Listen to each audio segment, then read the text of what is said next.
welcome to This Week in Android. I'm your host, Ashley Esqueda, and in studio, Mark Jeffrey isn't here this week.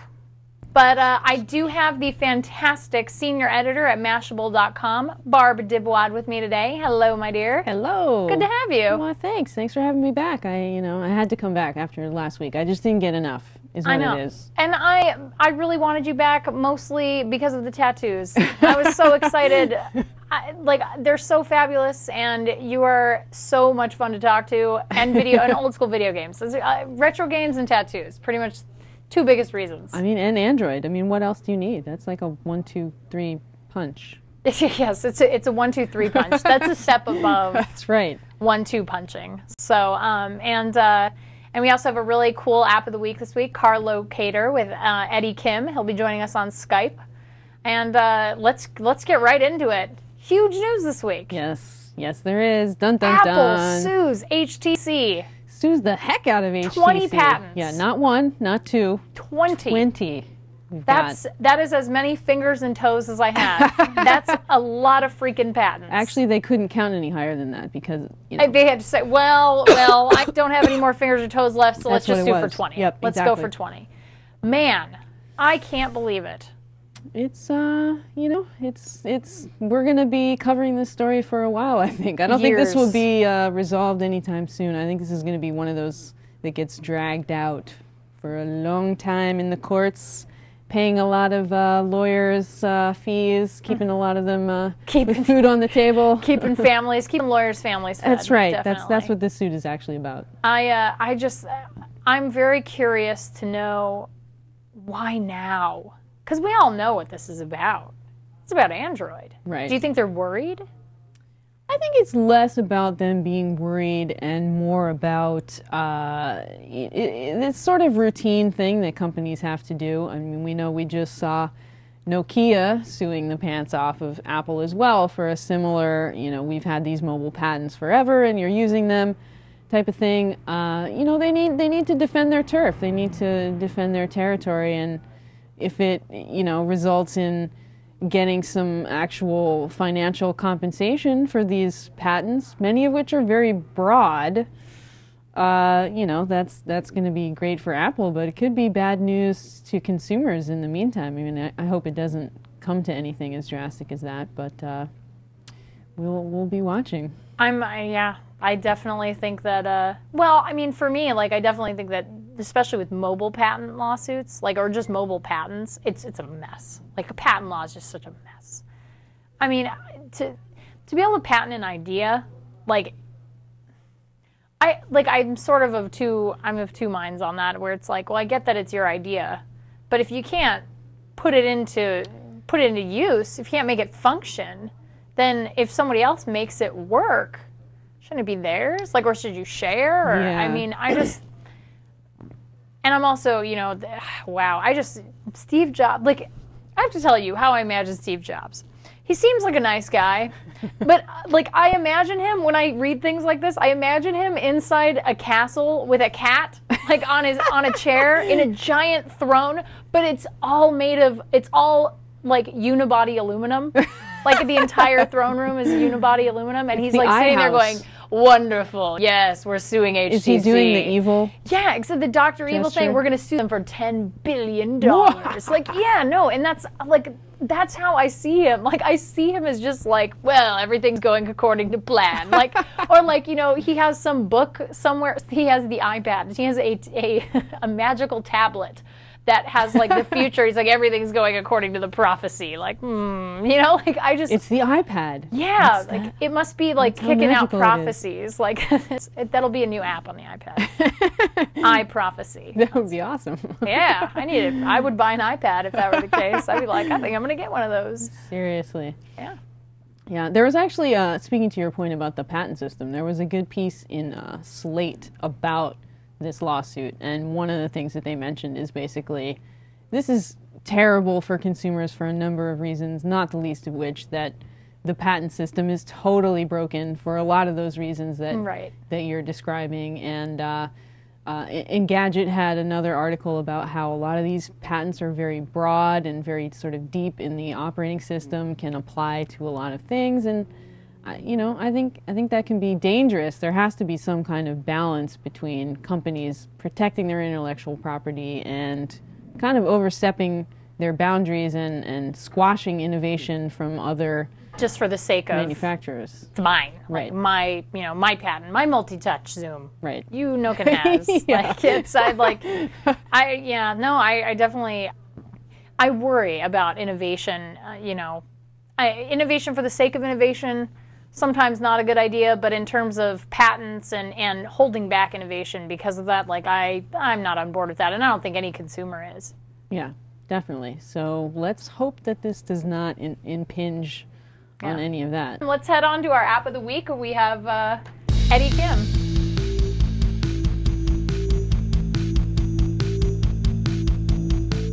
And this week, our app of the week, quite a sensation this week on the internet. We have Car Locator as our app of the week. And right now with us on Skype is Eddie Kim, who created Car Locator. How you doing? Good. How are you? Good, good. I'm so glad I got a hold of you. I looked everywhere for your number, and I had to like hunt you down. And you're a tough man to get a hold of. No, I'm glad to be here, though. So tell us a little bit about. Well, okay. I'll just really briefly tell you that tell everybody, our viewing audience, that right now Car Locator on Android Market is making approximately $13,000 a month. And so I will let Eddie take it from there and just tell us a little bit about how the app, how you decided to make it, what the process was in terms of what you started with and what you are now dealing with, because I think that that's such a amazing story. Yeah, it all started, I guess, back in around September. I was kind of hearing more and more about Android, and I really wanted to learn it. So around that time, we went on vacation with my family, and I thought it would be a good opportunity to kind of pick up a couple books and learn about Android, and that's exactly what I did. So after learning a little bit about it, I decided to start on my first app, which was Car Locator. It was just kind of a random idea, and it wasn't the first Car Locator app, so it's nothing. I can't claim to have come up with the idea, but it was something that seemed pretty simple and would be a good kind of thing to start Android programming on. And that was released, I think, in September. I spent about maybe 2 or 3 weeks of it on it, developing, just getting out the basic version of it. Okay, and then you have, as of right now, how many downloads do you have for, I know you said there's a paid version and a free version of the app, so how many downloads have you had for each one, off the top of your head? So I think now the free version has about 70,000 downloads, and the paid version has about 7,500, around there. That's amazing. Yeah, it actually only started picking up until like recently. When I was first released, it wasn't making that much money. It was just kind of like $2 or $4 a day. But then around that time, I entered it into the Android Developer Challenge, Part 2. That was the second contest that Google was holding to kind of promote the Android operating system. And so I entered it, and like much to my surprise, I found out that I was picked as one of the finalists in the travel category. And along with that came a lot of press, and people started hearing more about Car Locator. And I think that was when around the time where I wrote my first blog post on it, and I was like really happy because it was making $20 a day, and I was like, well, I could buy lunch with this money now, or like lunch and dinner. Yeah. So just moving on, the results finally came out, and I found out I actually got third place in that contest. And along with that came a $25,000 prize, which was like super exciting. I never wanted anything like that before in my life. And then it really started getting some press, and then at that point it was making like $100 a day. And also around that time I raised the price from $2 to $4. And then what's really gone to go crazy was it just kind of got picked to be featured on the Android apps featured list.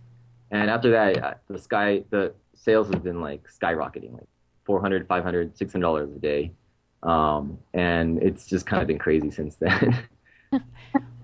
Well, I definitely think you got something going with Android in terms of all the new devices that are coming out. You know, once every what is it like 2 seconds now. Yeah, yeah. But I definitely think a lot of people are going to be continuing to download Car Locator. And do you have any questions? I saw you writing some notes. Did you say this is your first? Do you have a background in programming, or this is your first mobile app, or this is your first foray into programming?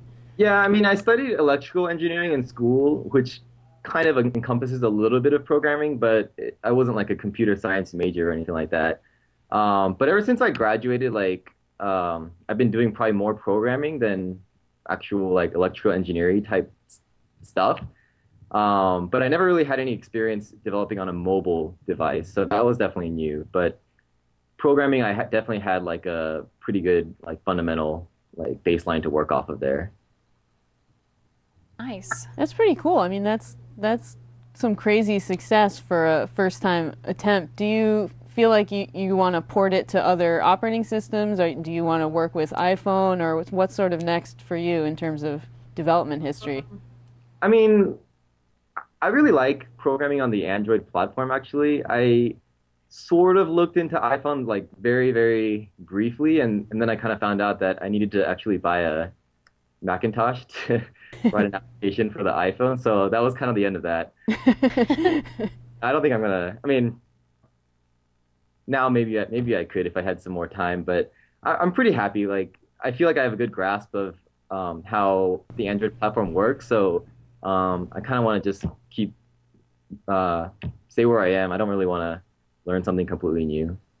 Now, one of our chat people who are watching the show right now asked what you think about the current state of the Android market. And forgive me if I'm incorrect, but I'm imagining that he is asking about, I'm assuming, the openness of the Android market. And what are your thoughts on how everything is going?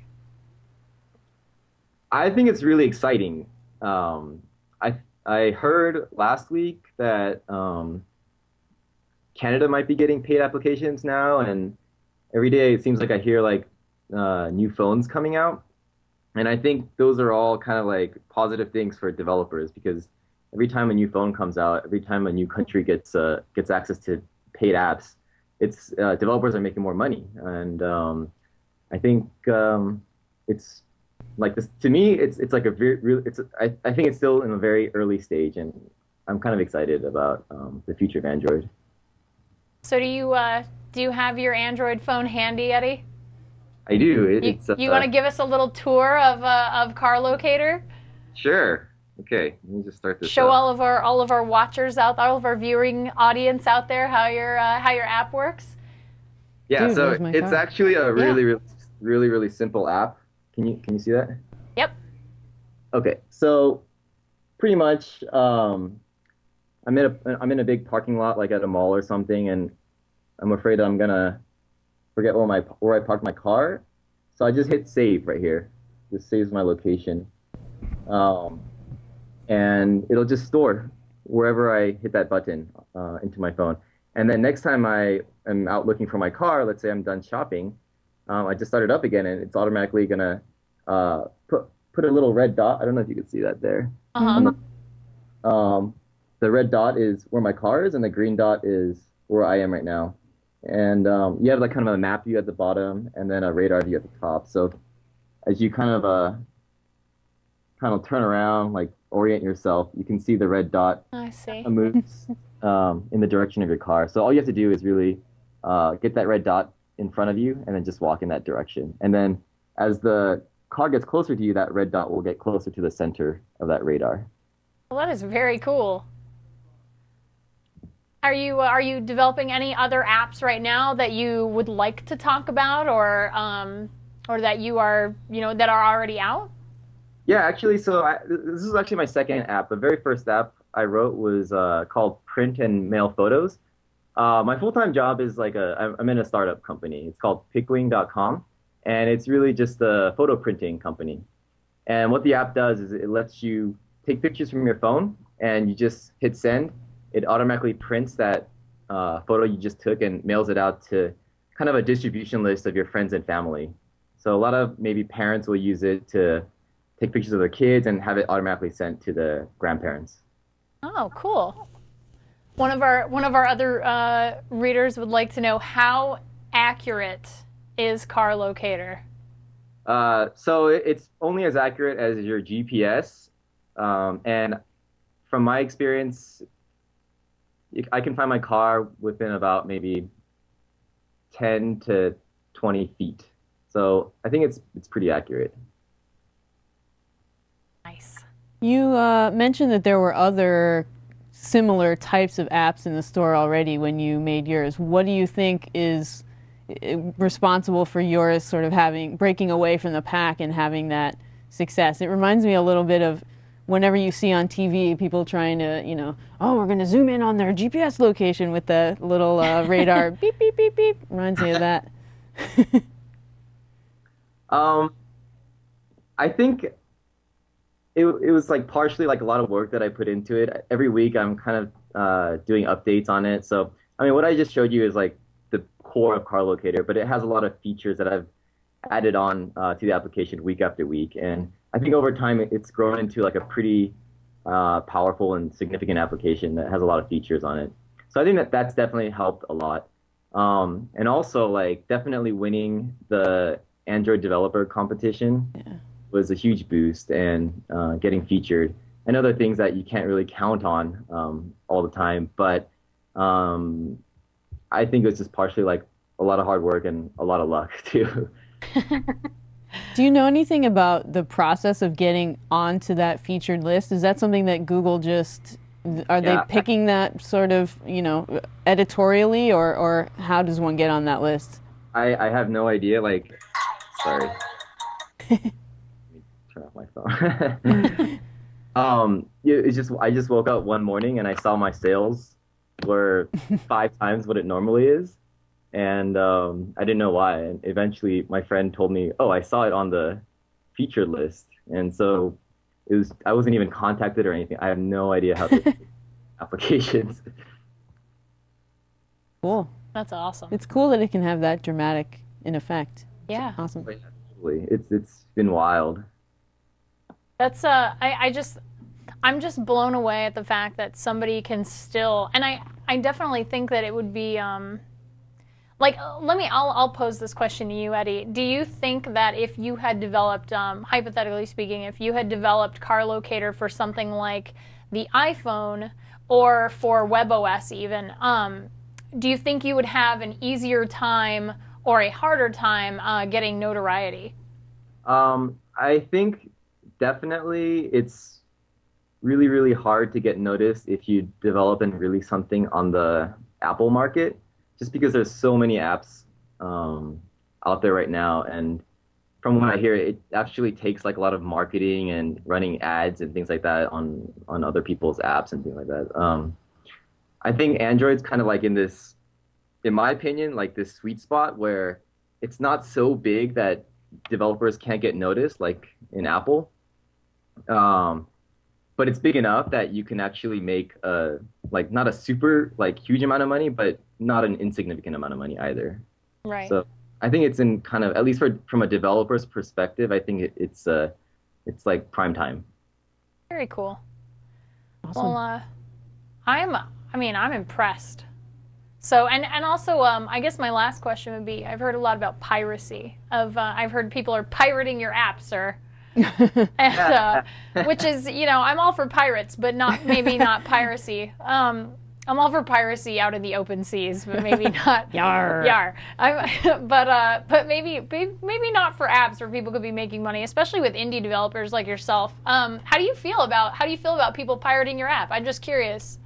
At first it was a little flattering because it's like, I kind of joked about it, like, oh, wouldn't it be funny if I looked online and someone, like, people were pirating or they had a crack for it or something like that. I'm not too worried about it. It's happening, and my attitude is that a lot of people who pirate software, like, they probably wouldn't buy it anyways, even if you were to kind of close off that loop. So, I don't really feel like I'm losing too much.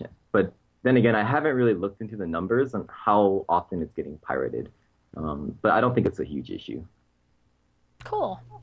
Well, I think Yeah. I think we have literally asked you every question we can possibly think of. And again, that's to my ineptitude as a host. I miss Mark. Mark always has these great, like, you have good, insightful questions too. I'm always like, so what are you gonna do with all that cool money? Like, you know, like, are you gonna go to Disneyland this year? But thank you so much. We really appreciate having you on. No problem. Thanks for having me. And anytime you develop a new app, shoot it over to us and we'll check it out, and maybe we'll feature you again because we'd love to have you. I will let you know. All right, everybody, that is Eddie Kim with Car Locator, and he is our app, and Car Locator is our app of the week. So let's do some open lines. Let's do it. Open the lines. Open the lines.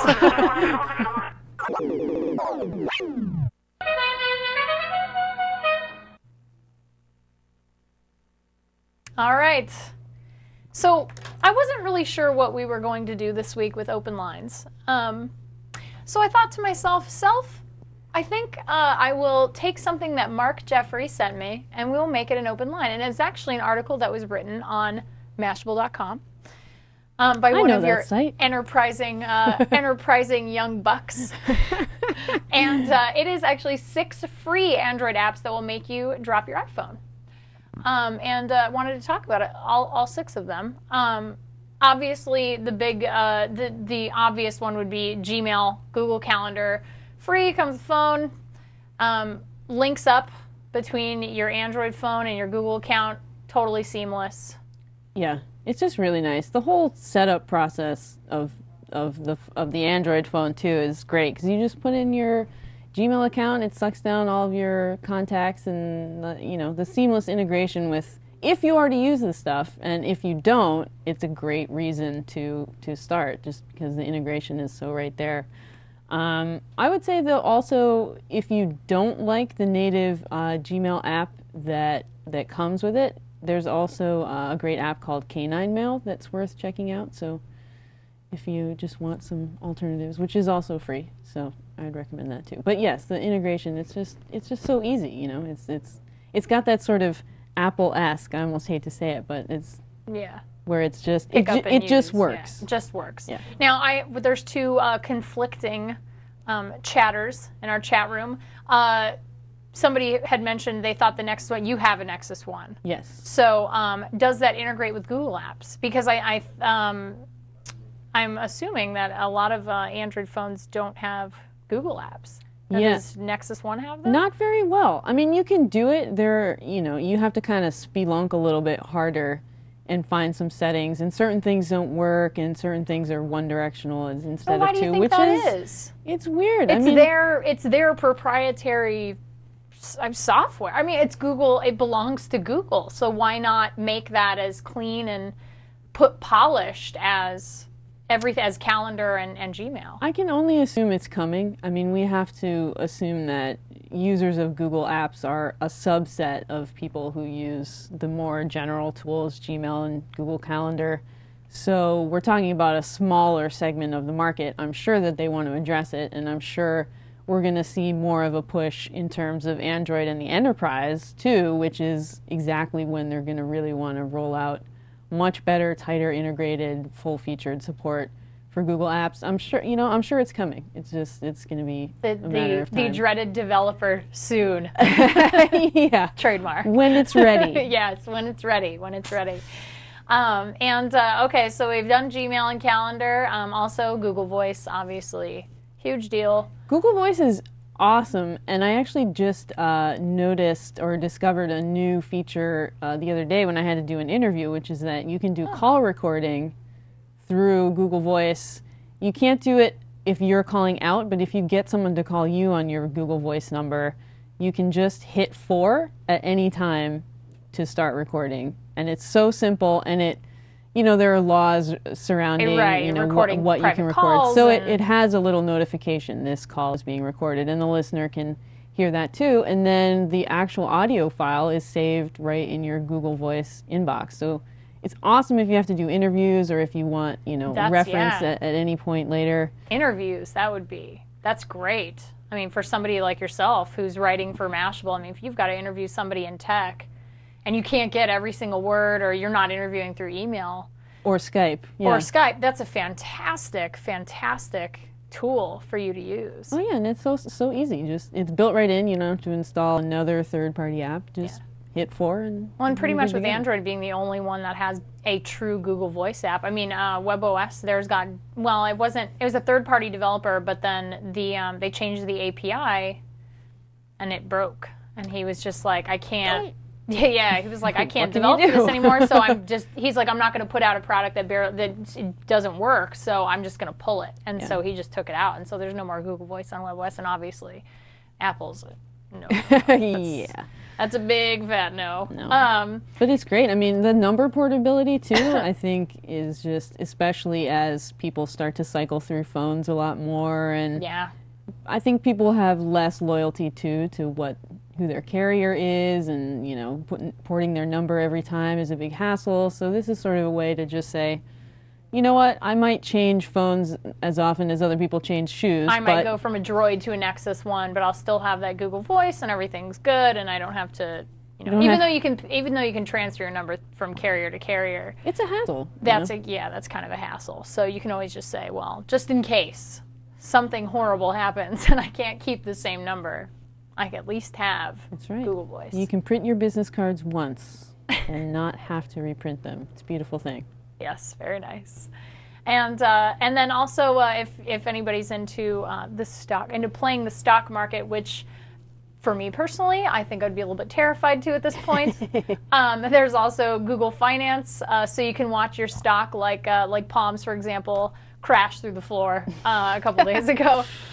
Which I don't mean to laugh at Palm, because, quite frankly, everybody, I own a Palm. I own a Palm Pre, and so it made me very sad to see how badly they did this week. Oh God, that was so painful. Yeah. But hey, if you own, I don't own Palm stock, so but if you did and you had Google Finance, you could have they might as well have just had a slip and slide. Just right down through the floor. I think it's all like $6 now, or it's just really, they're hurting pretty bad. So, but Google Finance, you could have that on your phone, which is great. To watch how bad everybody else is doing. Oh. Or how great you're doing, if you're Steve Jobs. Exactly. You could watch it go the opposite direction. Fun for the whole family. Or if you're with Google, if you own Google stock, also up through the ceiling. That's very meta. Nice. Very meta. Yes. Totally. We're getting meta. We're getting meta now. If you would like to watch your Google stock skyrocket in Google Finance. But it streams directly from the actual Google Finance site, and it will give you real-time stock information, which, like I said, for the small amount of people who are still brave enough to play the stock market, I think that's great. Yeah, I mean, you need that data in real time. That's exactly. You want it right now, because you need to make that decision in a split second. So. And we are definitely in a world of right now. Yes, we are. Not yesterday, not in 2 minutes, right this second. Exactly, real time, baby. My favorite free app for Android, NESoid. I was gonna say, I saw that in the show notes and was like, we're gonna get you to talk about that. I know. This retro gamer here. There's so much right about NES emulation. Don't get me wrong, everybody. I play Dragon Age right now. I'm obsessed with it. I absolutely love Dante's Inferno. I play World of Warcraft fairly religiously. I raid in 25-man, for those of you who care. And everyone's like, I don't care about this. And but the thing is there's something so awesome to me about 8-bit NES games. Maniac Mansion is probably one of my favorite games of all time. So the fact that you can carry that around in your cell phone is quite literally the best thing since sliced bread to me. So that's just me. And and a lot of people have complained about emulators in the past being really buggy and just being a big problem. And but this from all intent and purposes and reviews that I've read, a lot of people love this particular emulator. Cool. So what would you be most excited about playing on that? Well, Maniac Mansion's hard because I still haven't gotten all 6 of the endings, but I love my favorite NES games. I would have to say Castlevania 2, Simon's Quest, and probably trying to think of a later non-platformy game. I don't know. I really liked Metroid too. Metroid was great. I just, like I'm I like the old school, but and obviously everybody, I have a big soft, squishy place in my heart for Super Mario Brothers 3. So. And you can have all that right on your phone. And more. It's a good time to be alive, people. That's all I have to say. You can carry an NES in your pocket.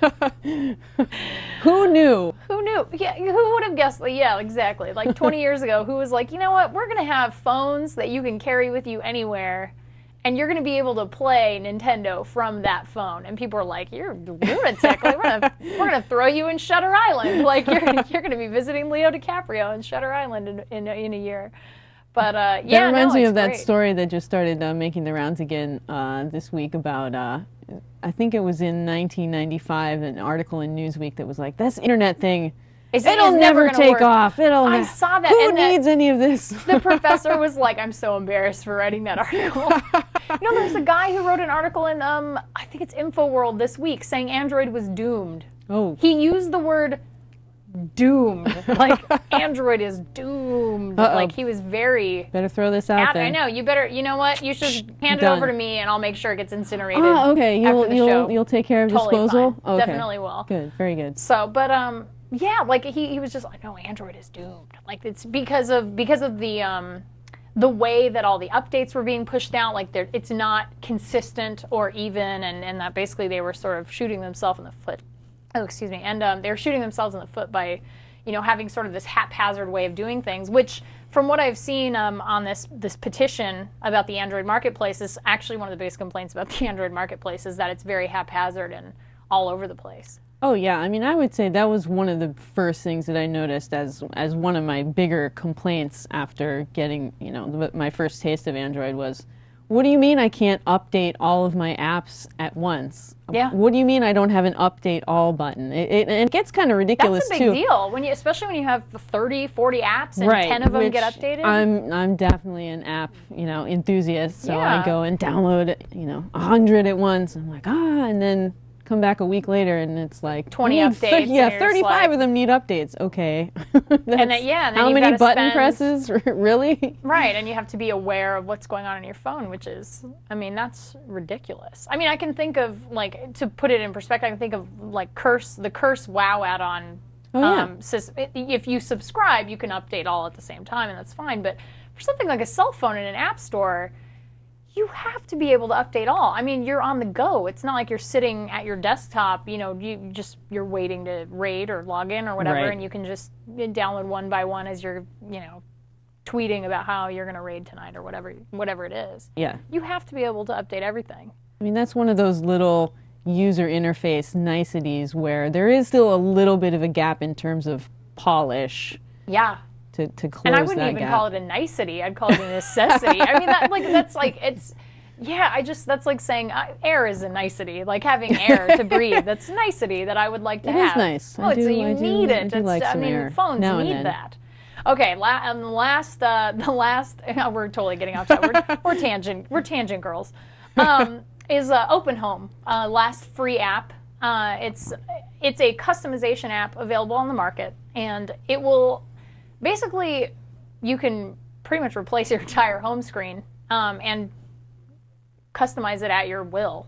Yeah. Which is fantastic. Yeah, it's one of the great benefits of Android, which paradoxically, oddly, I haven't done too much of. I know Open Home is one of the favorites. I did actually just recently start using Slide Screen, which is another customization. You can either use it as a home screen replacement or you can use it in conjunction with the regular home screen and choose at any given time whether you want to perform an action in the original launcher or in Slide Screen. But it kind of brings in a bunch of, aggregates information. You can sign in with Twitter, sign in with Facebook, and it'll bring in sort of your top social, incoming pings and then your news feeds and kind of more of a dashboard view of actually what's going on for you in terms of your actual communication realm, as opposed to here are the apps that you have. Here's they just throw everything in the kitchen sink. Right, or if you have the news widget, here's your news. But it's really cool. I like Slide Screen a lot.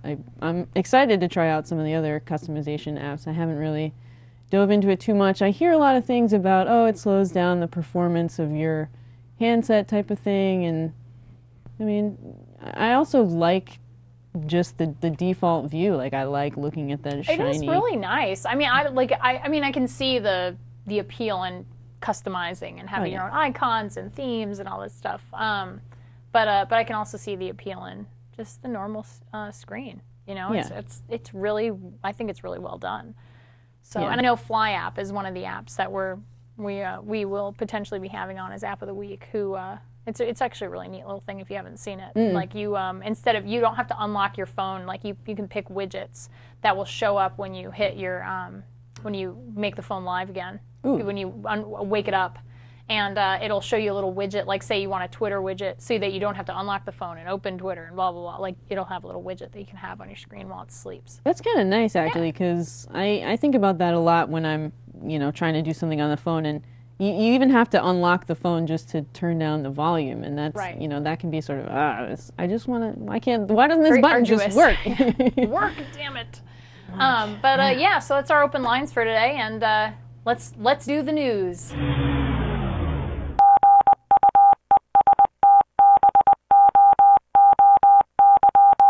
Well, obviously the biggest news of the week is Apple versus HTC, but Google, coming right out of the gate, defends HTC with their giant white stallion and sword. They're just riding into town. They're like, no, we are not a party to this lawsuit. However, we stand behind our Android operating system and the partners who helped us develop it.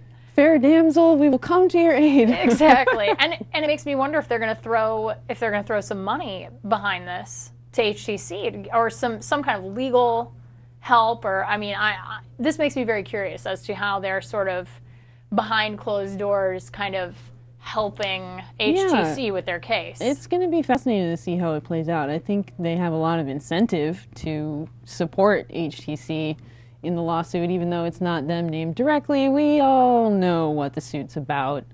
They obviously have a huge vested interest. We can read between the lines. Yeah, you know, we've got some noodles up here.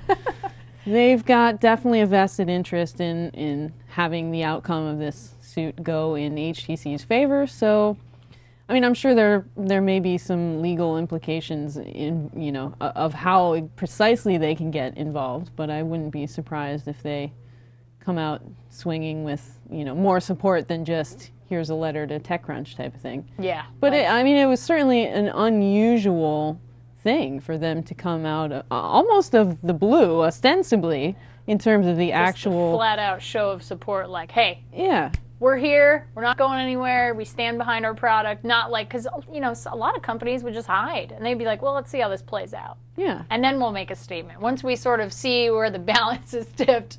We'll kind of make a statement then, and so very bold move. Yeah, it's a big game of chess. Well, that's how Google rolls, you know. Yeah. They're not going to be hiding. They don't ask those crazy job application questions for nothing. That's right. Exactly. And you know, another huge, I mean, obviously, biggest one of the biggest companies in the world, Microsoft, getting into the Android game. Yes. They added this tag application. Adding a tag application. Indeed. Basically, for those of you who have not read, but a lot of our readers are very well informed. All of our watchers, very well informed. It's you can scan a tag anywhere you see one, in a magazine, and a brochure, signs, storefronts. And you can access informational like videos, text, since they were talking about maybe coupons that you were able to download. But the big thing is you have to find a tag. That's the big sort of... Yeah, catch-22. Seems like a problem.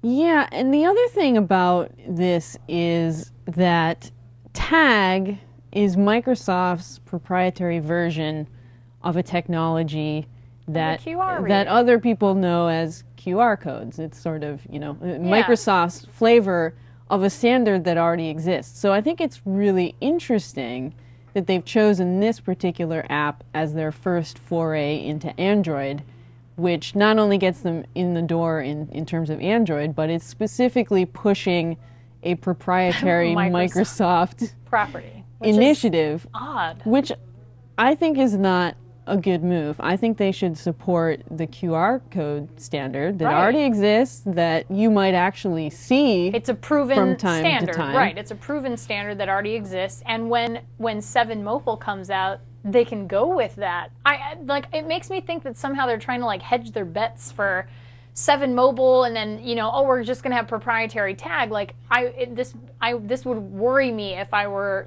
desperate to have a Windows 7 mobile phone, because what if they say, oh, it's tag or nothing? Right. Like right. you either find a tag or no QR reader for you. Yeah, I mean, this is a common move that we see a lot from big companies like this. I can think of Sony with their whole memory stick, insistence for so long, despite the fact that SD was already an accepted standard. And more recently, they actually started supporting SD, which is an interesting sort of end point to Conceding. Yeah, to what can happen when there is a standard.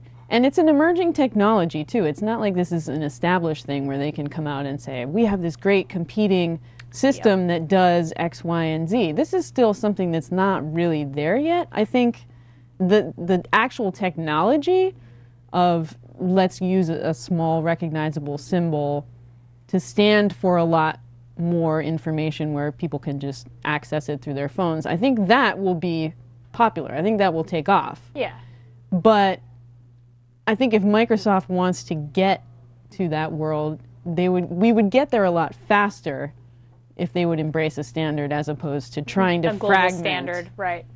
Josh on the web in our chat room just said, this move has Microsoft written all over it. Look at Internet Explorer, which is very true, and they still think they're big enough to strong-arm the market. And I think that they can be big enough to strong-arm the market in some places, but I definitely think that the mobile market I just don't think it's one of them, especially on an operating system that's not theirs. Like that, it seems arrogant to me. That's what it is. It seemed like, oh, we're Microsoft. We're just going to put out our own proprietary QR reader, and we're going to hope that we force everybody into using it, which, you just never know. But and then you have I don't think it'll ever happen. But I will agree with Rob. They are colorful. They do look prettier. Their tags do look prettier and more colorful than QR. Okay. We'll give you them that. Yeah, we'll give them that. So, the next piece we have is the HTC Incredible rumor mill, potentially delayed.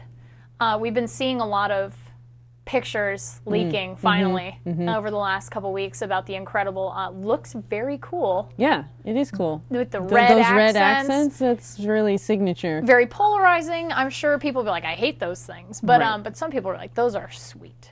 But a lot of people saying that there's a potential that they are being delayed now.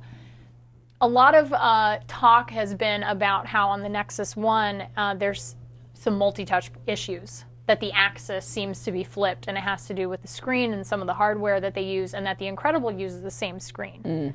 So do you think that they're kind of holding it off to see if they can fix the problem, or do you think that that it's just a rumor? Or I mean, it makes sense. I haven't particularly noticed any multi-touch issues myself, but I know that a number of people have complained about that in certain applications, and it seems widespread enough to think that there might be something there, and it behooves them to definitely look into it and make sure that it is totally rock solid for a launch. So, I mean, that could be one reason, but there are any number of reasons that things can be delayed, and engineering delays and manufacturing delays, and it could really be anything.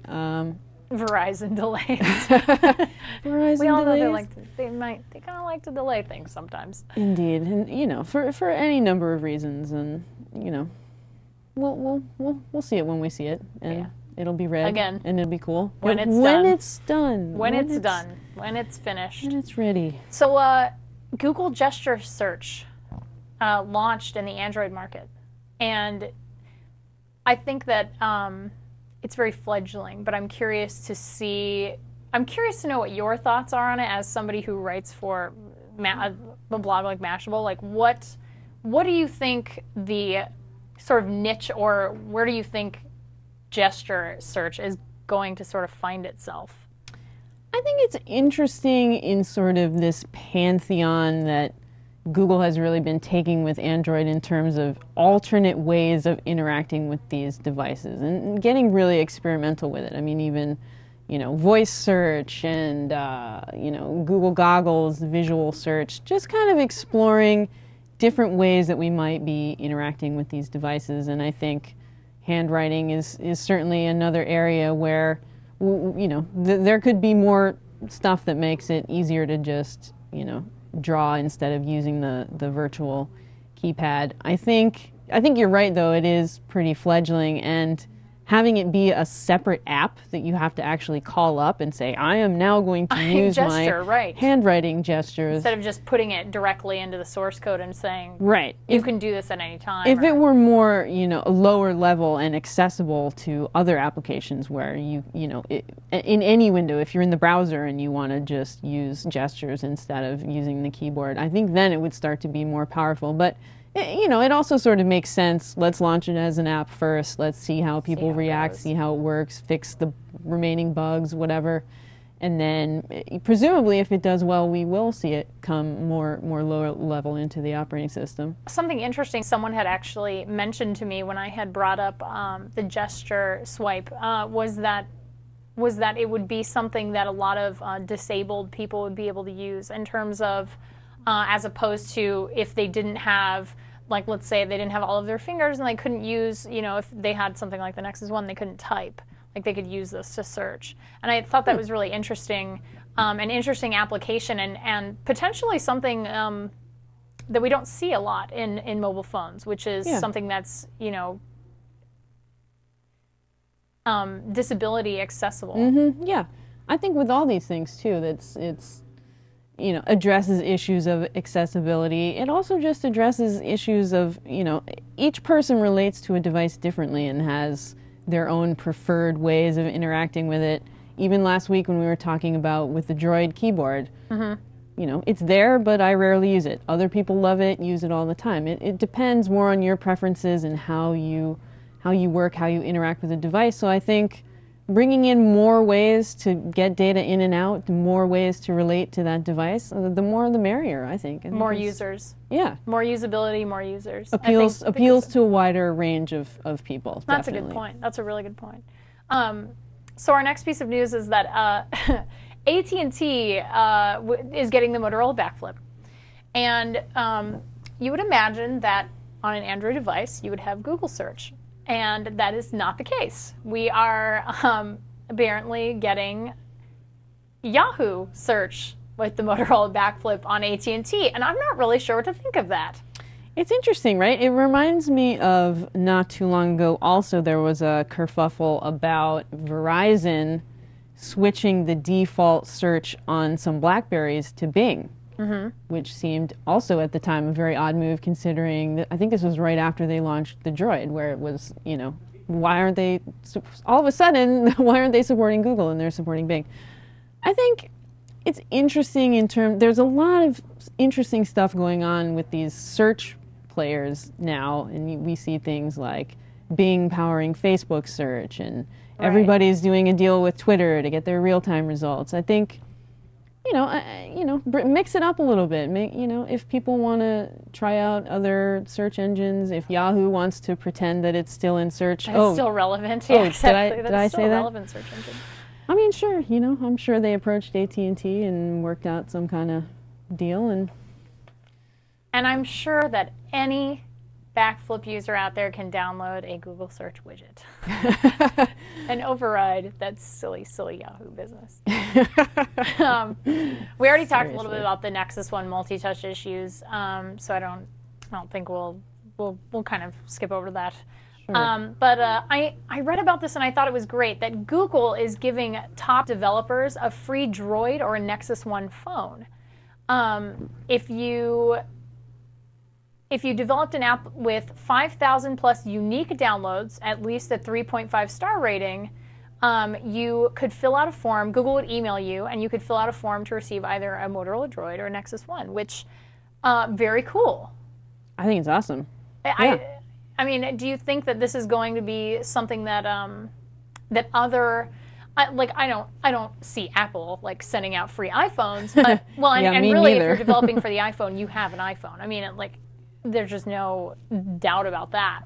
But in terms of Android, I mean, somebody could be developing on, say, a Hero and get a Nexus 1 and be able to kind of develop cross-carrier and cross-designer. So I'm very curious as to what you think in terms of do you think that they're going to continue to do this, and also what you think is going to happen in terms of the development market or the developers community? I think it makes a lot of sense in terms of what we've seen from them before in the strategy surrounding the launch of the Nexus 1, and we were sort of talking last week about how they gave everyone at TED a Nexus 1, and that's about getting the phones into the hands of influencers, people who are going to evangelize, who are going to love the device, tell their friends, recommend it, and so on. And developers, not only are they in that same class, but then they also have a vested interest in doubling back the efforts that they've put into the Android platform. It's a reward mechanism for them, recognition for them. It's really nice that the guidelines are very clear. It's sort of like, developers can start to look forward to that. Oh, once we get to, the X number of things, we'll be able to apply and get our phone. I think it's great. I think it's really smart. The more that they're feeding it into the hands of these people who are going to be exactly the people who will spread it out, it's a very different strategy from what we've seen from other people in the past. A great contrast would be with Verizon's strategy with the Droid, where they dropped, what was it, 20 million or whatever the insane amount of the ad campaigns in very Droid does. Yeah, mainstream market, billboards, and TV spots and all this very mainstream sort of let's reach everyone kind of marketing scheme. This is almost the opposite. It's individual, put it into a developer's hand, get it out there, get people talking about it, get people developing on it, and we'll sort of do not necessarily word of mouth, but word of platform, where somebody says, I developed for this website and I want to tell everybody how great the Nexus 1 is or the Droid is. Excellent. And it's a good investment in the platform as opposed to just a particular device as well. They're getting it out there, getting the buzz for Android, and I think it's a good strategy. It's certainly different, and it seems to be working well in terms of certainly keeping the technology media on its toes, very interested about Android. There's always news to cover, and it's I think it's a good strategy. I think it's working well for them. Now on the flip side of phones that have Android on them, I had not heard of this until this week, and I feel kind of like an idiot for missing it, but Android has a hub concept, and they have sort of unveiled this phone. It's a cordless home phone. First of all, I'm not exactly sure who has a landline anymore to use a phone. I'm sorry, I don't understand. What do I do with this? But I'm very curious as to, we've heard about Google buying all this fiber, and we've heard rumblings of Google starting their own communications company like AT&T, where they're doing landlines, and they're doing, I mean, do you think this is another step in that direction? I mean, what do you think that Google is trying to get from, or Android in general, trying to get from this particular concept? I think some of it is about the strategy of being very wide-ranging with Android. It's not just on phones. It's in ebook readers. It's in netbooks. It's in this device, which has a little bit of. There are a few other quasi-similar devices like the Sony Dash, which is another sort of little personal. It's like a communication device meets alarm clock for the 21st century. iRiver has another product called the Wave Home that reminds me a little bit of this product. So there is a little bit of we've seen similar things in the market before. There's a little bit of a precedent, and why not? put Android on it, see if it gets some adoption, see if it works. It almost seems like part of this great experiment to see how far Android can be stretched. You know, That's true. How flexible and how versatile it is, and if it works in this new kind of device, then so be it. But yeah, who does have a landline anymore? Yeah, I'm not really sure. I mean, and it doesn't. You won't have access to the Android market, although it will work over Wi-Fi. Like, it seems like such a strange thing to be like, oh, we're going to unveil this in 2010. Like, unveil it, 6 years ago when people were still like barely using land. Like, that seems like a really strange thing to me. I'm very curious to see what happens with this, if anything at all. Yeah. This really like takes off. But then again, wasn't it some statistic the other day saying that I think it was like 30% of Americans either don't have internet or like some ridiculously large and unacceptable number of people who don't have the internet. Like, and I was just like blown away by. I'm like, I don't know anybody who doesn't have the internet. Were these people under the age of 2? Or living under a rock? Or I'm not exactly sure. Yeah, it was just such a weird statistic. I'll email you the actual. Cool. Yeah. Like, I'll email you that article because I read it and I was just like, that can't be right. Like, people are lying. Like, people are like, no, I don't have internet. Internet? They're sending an email to say, no, I don't have any internet. I don't know what you're talking about. Right. I'm sending you this email from the library. I've never heard of it. That thing will never take off. Internet, forget it. Never take off. I just read something on Newsweek about that. I tried to look up, what was it, is it Trafalgar? Trafalgar. I tried to look up Trafalgar, and it was just ridiculous on 8-year-old's paper, and oh man, that article was so great. I laughed and laughed when I read that article. So Android 2.1, big rumor. I don't know, honestly, I don't really know how much I believe this to be true. Android 2.1 coming to all US Android phones? It would be awesome. It'd be awesome, but for me, highly unlikely, I think. I mean, I can see Google would be exactly the kind of company that would have the foresight to work with partners and say, here's a bit of the future roadmap. If you want to be able to support into, X.1 version, here's what your minimum standards have to support, kind of thing. So, it makes a little bit of sense, and we just saw a leaked version of 2.1 for the Droid Ares. In this week. So. And there's a lot of 2.1 leaks. ROMs coming out. People are just they're dying to have it on their phone. So they're just like, I'll do anything. Yeah, and I mean it's in the interest of everyone for that to happen. Consumers want it. Google wants it because it's the latest and greatest, and you can get all the new things like live wallpaper and so forth. What's coming in the new versions, and if it's technically possible. If they can do it through firmware upgrade or over-the-air type of thing, then why not do it? Sure. I can't imagine maybe 2.1, but I don't see very much beyond that. I mean, if there's like another, if they've got 3.0 or 3.1 coming out, I don't see a lot of phones that were originally made as 1.5, right. 1.6. I don't see them being able to upgrade. Right. So this is going to be if all of them do get upgraded, I don't see them all getting upgraded again. There's only so far that compatibility can extend, but What do you mean I can't upgrade from Windows 98 to Windows 7? I'm very upset. You won't even be able to upgrade from Windows 6.5 to Windows 7 Phone 7 series, I know. which is the best name for a mobile OS ever. It just rolls right off the tongue. I know, it's very quick. So concise. It's just very.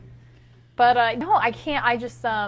I can't believe that either. The Windows Mobile thing. I was like, I feel really bad for all those people with Windows 6.5. Like that. And the developers who developed all those apps. Yeah, they worked so hard to develop those apps, and they're like, no, sorry, hate to break it to you. We're just gonna not backwards compatible. Do something different. Yeah, we're just gonna go in an entirely different direction. Although, again, totally a Microsoft thing to do. They did it with the Xbox. And also, having been a Windows Mobile user from back in the day, it was something that had to happen. I mean, from what we've seen of 7 series, it's really a completely new OS, built from the ground up, from an entirely different development It's such a major change. It had to happen. Well, and again, with the Xbox and the 360, same concept. Such a different framework, different foundation, everything. Totally. So to be able to say, well, everything is backwards, it's just not going to happen. They may get something like on WebOS, they did an old Palm like interface and everything. If you liked the old way, the classic interface, and but yeah, I don't know. Yeah, I we'll feel see. bad. We'll see how far it goes. And the very last thing is the Entourage Edge. I've heard a lot of things about this. Yeah, it's the dual screen Android ebook reader. Dual screens. Runs mobile OS Android. They said I believe it'll start with 1.6, and it will be upgraded to 2.1 sometime in around April. But again, developers speak like when it's ready. Right. Which probably means like May or June. But April would be awesome. And it'll handle the benefits of the newer OS. It'll be able to handle everything. And but the one thing that I really thought was great is that they have the dual screens. One of them's e-ink, and then the other one is LCD. Yep. So you're getting the best of both worlds on this. Yep. And I actually had a chance to see this device and get a demo at CES, and I was pretty impressed, actually. And it's a little bit of a different entrance into, sort of a hybrid between a netbook and an e-reader. So like you were saying, you get the best of both worlds. You get the longer battery life from having the e-ink, and you can actually turn off the LCD altogether to conserve battery life if you're just reading a book. But for students, you can have, something that you're reading open and then be taking notes in the other pane, which is so cool. I mean, I wish I had one of those when I was in school. Are you kidding? It'd be awesome. I know. And the one thing I love that the feature of the note taking. I mean, you can highlight text. Yeah, you can annotate everything. Yeah, you can send that to an index. If like if you're writing a research paper and you're going through a 500-page book about, the history of witch hunting in Salem, Is that what's on your Kindle right now? I took a class on that. Was like the first thing that came to my head. That I took a class on that in college. It was actually called like witchcraft and something else. It was a great class. I had so much fun reading about that stuff because it's such a lighthearted subject. Oh, totally. Bedtime reading. Yeah, totally. And but I just to read through something like that that's so dense with court documents and just information, recounting stories about different things from actual towns. So I mean, something like that where you can highlight, send it to an index, and then come back to it later and say, these are the important things that I needed from this. And now I can put that away and focus on my notes is just, I mean, I would have killed for something like that in college. Yeah, that would have been so great. Plus mass media law and ethics, like that's something you got to have. Like it's so densely packed with information. It's just, and I disagree. E-ink is a dodo. So one of our chatters says e-ink is a dodo, and I don't agree. I think it'll be around for a while. I think we've got some color e-ink technologies on the horizon that are pretty cool. We saw a few of them at CES also, and there's one actually based on the same technology that allows a butterfly's wings to shimmer, which I think is one of the coolest, I have not heard technology references. And I think once those screens get into devices, people are going to come back again. I think there's definitely been a shift since the announcement of the iPad away from e-reader devices. And in fact, LCD. We saw a graph today, I think it was from Silicon Alley Insider, about they did a study on people who had bought a Kindle, and they asked them whether or not they would still have bought that Kindle if they had known about the iPad at the time. Like if the iPad had been out at the same time as the Kindle, would they still have bought that? And less than half of them said that they would still have bought the Kindle. So I think we've shifted. Well, but I think that's fair. Because if I owned, if I had a Kindle and then I knew about the iPad, like if I just bought a Kindle and then 2 weeks later the iPad got announced, I would be furious. I would just be like, I don't want this. This is a piece of junk. Like, I mean, not to call the Kindle a piece of junk, but I would just be like, I don't want this. I want that. Like, that's awesome. So, especially after that presentation they just had this week with the kids' books, and I mean, oh my God. Yeah. But I mean, once color e-ink gets up to speed where you can actually do things like video and have, the fast page refreshes too, plus all that amazing battery life, then I think we'll start to see e-readers have sort of another renaissance for people who really just do a lot of reading and need that on the go. And people who start dropping their iPads and cracking the glass. Ooh, that'll be... I'm not going to look for... I almost look forward to, like, you know, the website that's going to be... Or iPad in a blender. I wonder if they're going to do a bigger blender, some kind of large...